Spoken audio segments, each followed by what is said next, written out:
Mom and Dad moved to Brockton, and because that's where he found a job, which was hard to come by. That was the Depression when they got married. And so he got a job as, I don't know what he got a job as to begin with, but ultimately he became a projectionist in the theater. And we moved to Brockton. And I think one of the reasons we moved to Brockton was that there was a cousin, Peterovsky's, that lived in Brockton.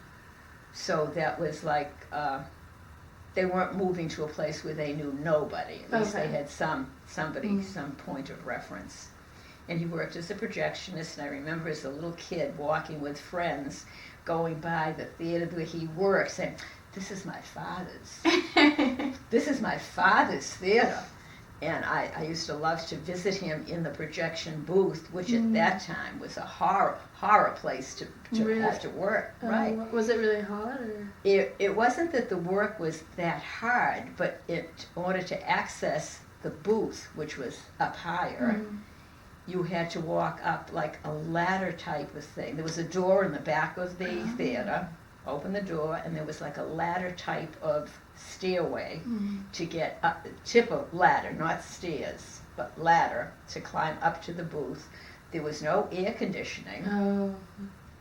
And the projectionist had to really pay attention because at the end of each reel there would be a dot that showed on the film, and that was his indication that he had to quickly switch over to the next projector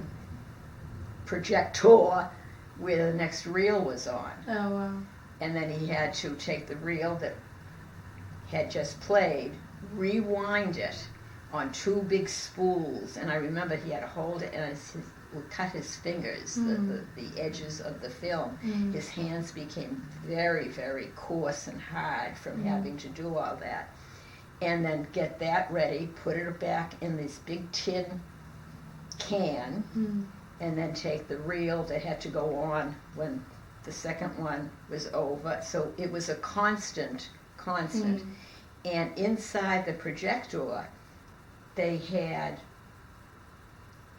burning, I don't remember if it was a wax candle or what it was, that was the light, I don't remember, but the purpose of it, but I remember he had to have that candle lit all the time. If it went out, the picture stopped. So it was a whole big thing. It wasn't easy like today, press a button, and no one has to be in the booth at all. The booths are air conditioned now, but there was no air conditioning. It was hot as the devil in there. But you would visit him at work? I would. Oh, that was a thrill. You know, he'd bring me, and I'd sit in the back and watch the cartoons and stuff, and then I'd go upstairs into the booth, and I felt like a big shot. Are you kidding me? Of course. I mean, that was a treat. I mean, for him it was work. For me it was a treat as a kid. Absolutely. So that's what he was busy doing. Mom was a